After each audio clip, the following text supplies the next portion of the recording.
guys, today I'm going to talk to you about how all nursing homes aren't as safe as many assume. A large amount of the population in our country aren't seeing and understanding what is happening behind closed doors to nursing homes. All nursing homes aren't safe and trustworthy as many assume. Nursing homes meant to be a safe living for our elders to be cared for in their golden years have turned into a nightmare for senior citizens across the country, becoming a target for countless acts of neglect and abuse. It is an unfortunate fact that elder abuse is a widespread problem, and older adults are exposed to abuse not only in domestic settings, but also in human service settings. The thought of the matter is disturbing, but the abuse and neglect of our elders is happening way too frequently in our country. When one is an elderly person, he or she becomes more vulnerable than a younger person, and putting them in a nursing facility makes them even more vulnerable because it simply means they can't fend or defend themselves. There are multiple types of abuse. The first type that takes place in a nursing home is physical abuse.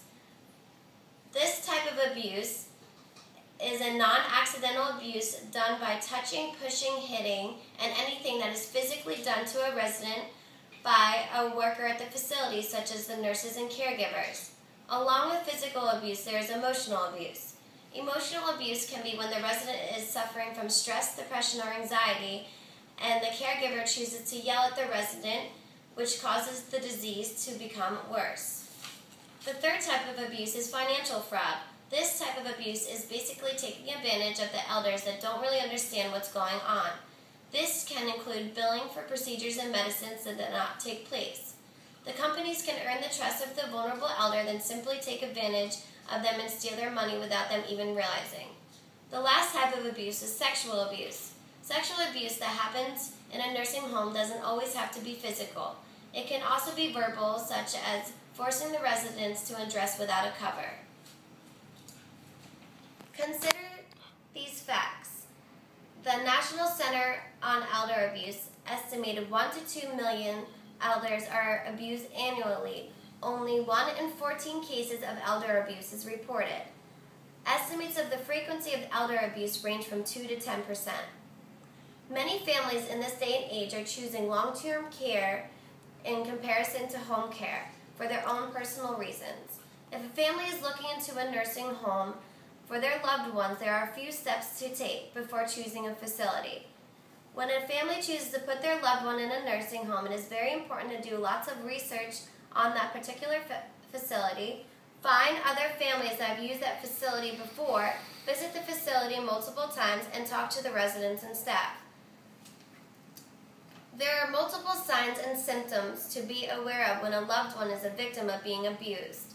If your loved one is being physically abused, the family may notice visual marks and bruises on the elder.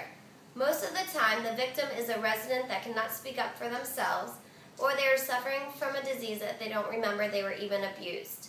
Signs of sexual abuse are a little harder to recognize than physical due to private areas being covered by clothing. Some signs to look for are bruises around the breasts and genitals, genital infections, unexplained vaginal bleeding, and torn, stained, or bloody clothing. Signs of emotional abuse tend to be harder to pick up on if the resident cannot speak for themselves.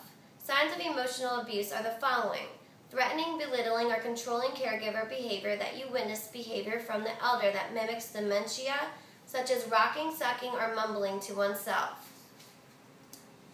To recognize the symptoms of financial abuse, the family would have to pay close attention to their elders' billing information. Some signs to look for when being financially abused are significant withdrawals from the elder's account, sudden changes in the elder's financial condition, items or cash missing from the senior's nursing area. When working in a nursing home several years back, I witnessed physical abuse in a nursing home. There was a lady falling out of bed, so I let the nurses and caregivers know, and they decided and chose to ignore me, explaining to me that she always does that. They didn't help her, and she fell off and had bruises all over her arms. Prevention of abuse and neglect in a nursing home does exist. If a family decides to choose long-term care, it is important for them to visit the facility frequently, such as several times a week. Educate others about abuse in the facility so they can be aware that it exists too.